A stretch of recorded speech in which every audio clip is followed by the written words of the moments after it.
റസൂലിന് ഏറ്റവും ഇഷ്ടമുള്ള ഭക്ഷണം മധുരമുള്ള ഭക്ഷണങ്ങളായിരുന്നു. കേട്ടിട്ടുണ്ട്, പായസമൊക്കെ വലിയ ഇഷ്ടമായിരുന്നു. ഒരിക്കൽ ആയിഷ ബീവിയും റസൂലുള്ളാഹിയും മാത്രം വീട്ടിലാണ്. ആ സമയത്ത് ആയിഷ ബീവി റസൂലിന് വേണ്ടിയിട്ട് പായസം ഉണ്ടാക്കിക്കൊണ്ടിരിക്കുകയാണ്. റസൂൽ അത് കാത്തിരിക്കുകയും ചെയ്യുന്നുണ്ട്. അവർ രണ്ടാളും മാത്രമേ ഉള്ളൂ.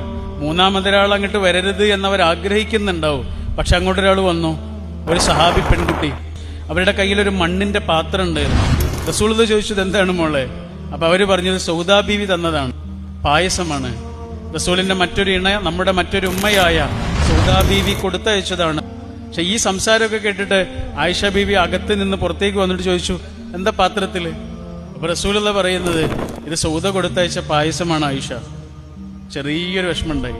കാണട്ടെ എന്ന് ചോദിച്ചിട്ട് പിടിച്ചു വാങ്ങുന്നതിന്റെ ഊക്കില് ആ പാത്രം താഴെ വീണ് പൊട്ടിച്ചെതറിപ്പോയി.